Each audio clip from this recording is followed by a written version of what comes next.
Hello, నేను మీ మీనాను, బోరుబావికి బలైన చిన్నారిని.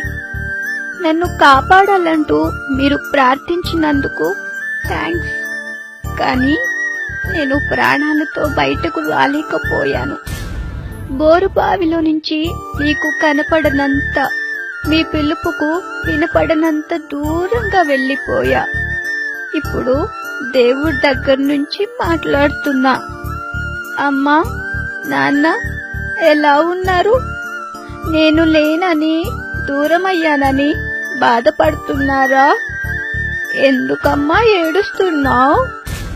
2 ఏళ్లు కూడా రాకుండానే నేను దేవుడి దగ్గరకు వెళ్ళిపోయానన్నా? బాధపడకమ్మా, నువ్వేడుస్తుంటే నాకు ఏడుపు వస్తోంది. ఏం చేస్తా? ఎవరి నిర్లక్ష్యానికో నేను బలైపోయా. చీకట్లో భయపడుతూ ఊపిరాడక నరకయాతన అనుభవించా. చిన్నారి చిన్నారి అని నువ్వు పిలుస్తుంటే నీ దగ్గరికి రావాలని ఎంత తల్లడిల్లిపోయానో. నా ప్రాణమంతా నీకోసం ఎంతగా కొట్టుకుందో.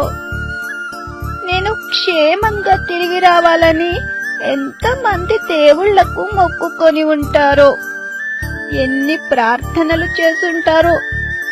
మనుషులు చేసిన తప్పుకు దేవుడేం చేస్తాడమ్మా? బోరుబావి దగ్గరకు వెళ్ళొద్దని ఎందుకు చెప్పలేదమ్మా? చిన్నారి అని అప్పుడే ఒక్కసారి పిలుచుంటే ఇప్పుడు మీ ఒళ్ళో ఆడుకుంటూ ఉండేదాన్ని. అక్షిత అక్క, నువ్వు ఏడవద్దక్క. నేను వెళ్ళిపోయాగా. రేపటి నుంచి నువ్వెవ్వరితో ఆడుకుంటావు? నేను దూరం అయ్యానని బాధపడకుండా అమ్మా నాన్నకి నేను లేని లోటు నువ్వే తీర్చాలి. చివరిగా అందరికీ ఒక మాట చెప్తున్నా. ఆంటీ, అంకుల్, మీ పిల్లలు జాగ్రత్త. నాలా మరెవరు బోరు బావులకు బలి కాకూడదు.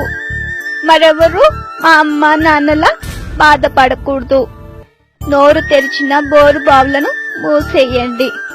నాలాంటి పిల్లల ప్రాణాలను కాపాడండి. మీ చిన్నారి మీనా.